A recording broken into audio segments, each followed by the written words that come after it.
I accept literally the saying that all the world's a stage, and I believe that God plays all the parts. The purpose of the play?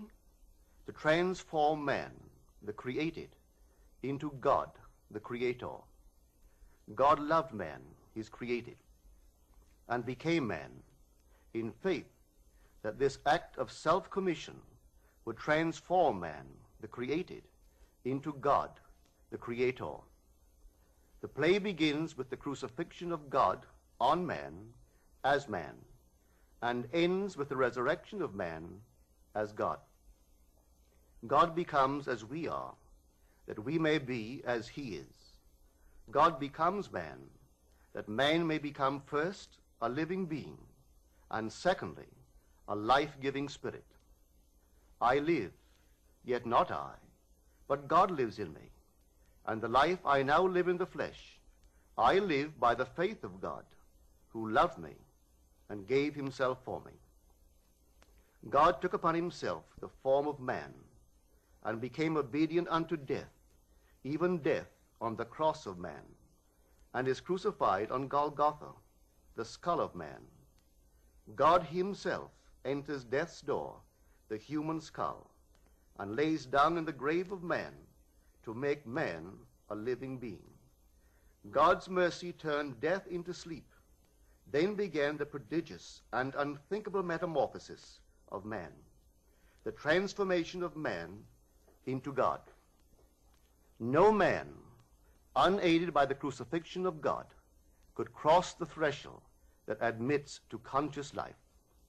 But now we have union with God in his crucified self. He lives in us as our wonderful human imagination. Therefore, man is all imagination, and God is man, and exists in us, and we in him. The eternal body of man is the imagination. That is God himself. When he rises in us, we will be like him, and he will be like us. Then all impossibilities will dissolve at the touch of exaltation, which his rising in us will impart to our nature. Here is the secret of the world. God died to give man life and to set man free. For however clearly God is aware of his creation, it does not follow that man, imaginatively created, is aware of God. To work this miracle, God had to die, then rise again as man. And none has ever expressed it so clearly as Blake.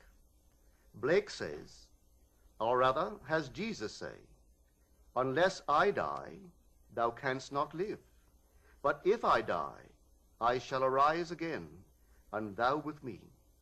Wouldst thou love one who had never died for thee, or ever die for one who had not died for thee?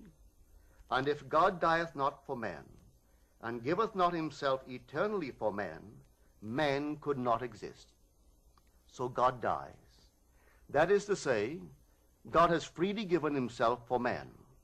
Deliberately, he has become man, and has forgotten that he is God, in the hope that man, thus created, will eventually rise as God.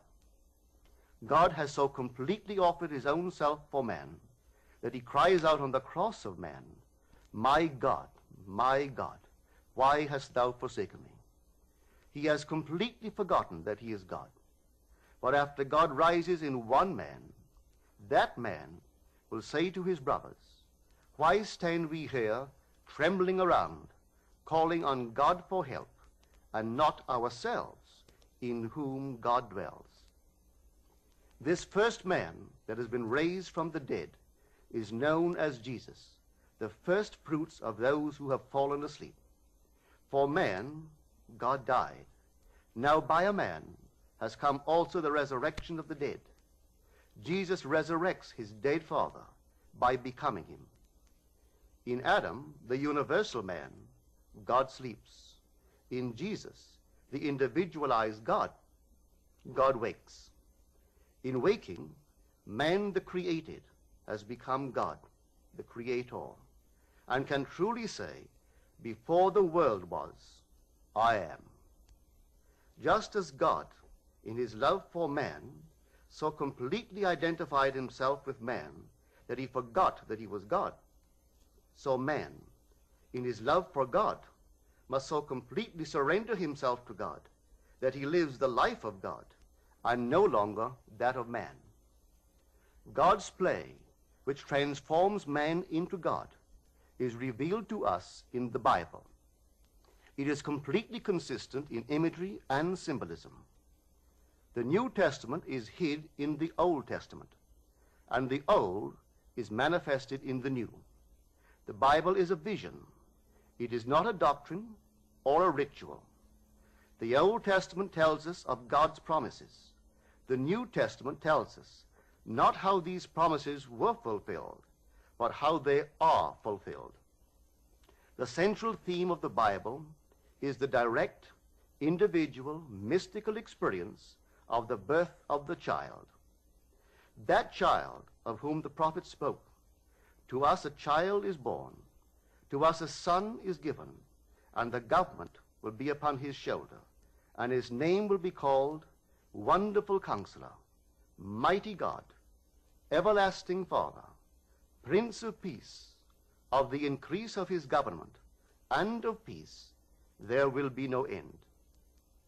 When the child is revealed to us, we see it, we experience it, and the response to this revelation can be stated in the words of Job. I had heard of thee by the hearing of the ear, but now my eye sees thee. The story of the incarnation is not fable, allegory, or some carefully reasoned formula to enslave the minds of men, but mystical fact. It is a personal mystical experience of the birth of oneself out of one's own skull, symbolized in that of a child, wrapped in swaddling clothes and lying on the floor.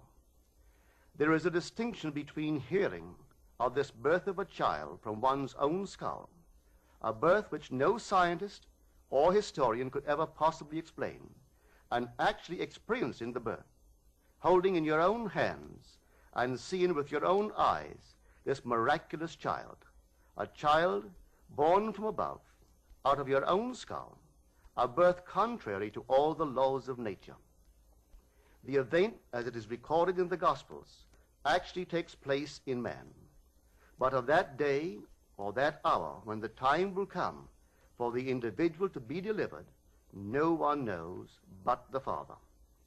Do not marvel that I say to you, you must be born from above. The wind blows where it wills, and you hear the sound of it, but you do not know whence it comes or whither it goes.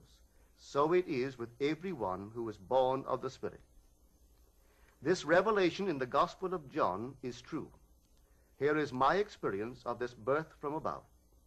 Like Paul, I did not receive it from man, nor was I taught it, but it came through the actual mystical experience of being born from above. None can speak truly of this mystical birth from above but the one who has experienced it.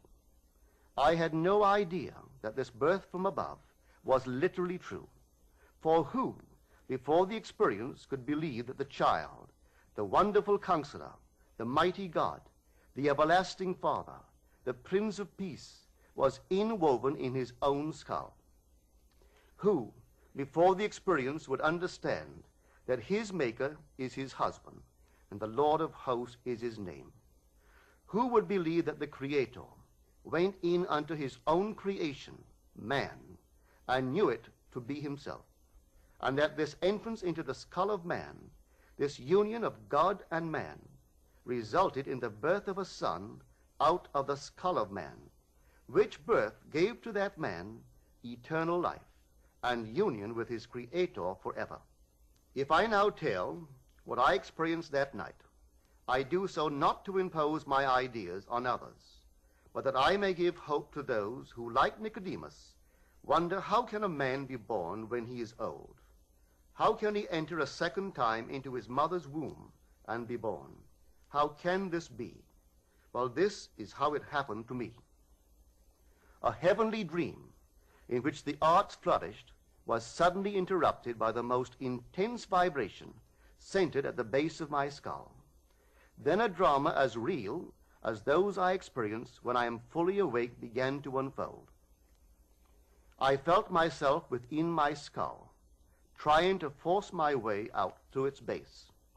Something gave way, and I felt myself move, head downward, through the base of my skull. I squeezed myself out inch by inch. When I was almost out, I held what I took to be the foot of the bed and pulled the remaining portion of me out of my skull. There on the floor, I laid for a few seconds.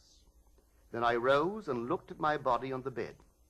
It was lying on its back and tossing from side to side like one in recovery from a great ordeal. As I contemplated it, hoping that it would not fall off the bed, I became aware that the vibration which started the whole drama was not only in my head, but now was also coming from the corner of the room. As I looked over to the corner and wondered if that vibration could be caused by a very high wind, a wind strong enough to vibrate the window, I could not believe that the vibration which I still felt within my head was related to that which seemed to be coming from the corner of the room.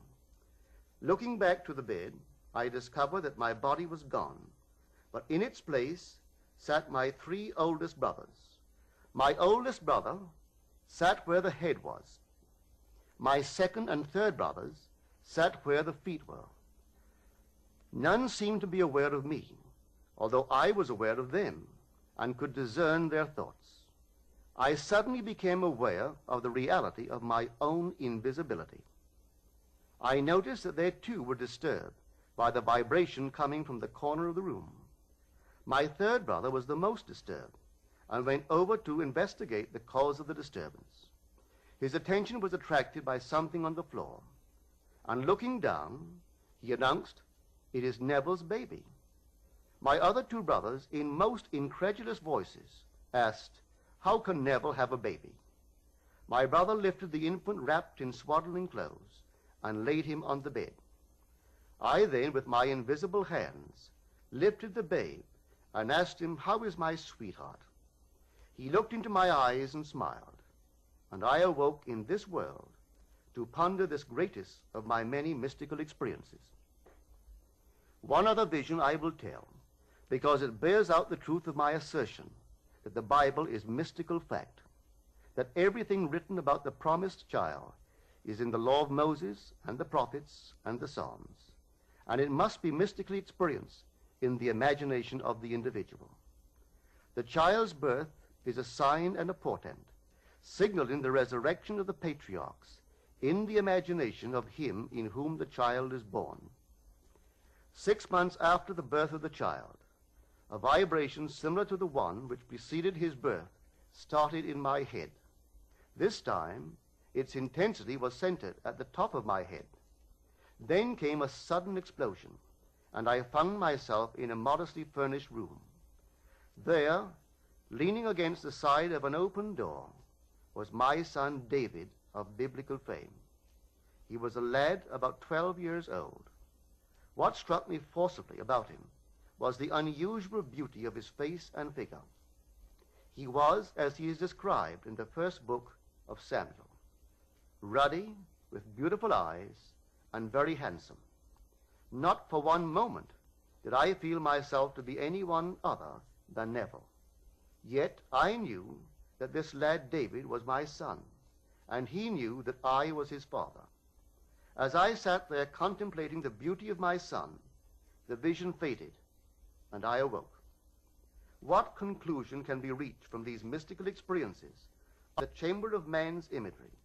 In man's imagination are engraven every patriarch and character in the Old Testament, and that after the birth of the child, out of the skull of man, signifying that man's rebirth from above, there will begin the resurrection of the patriarchs.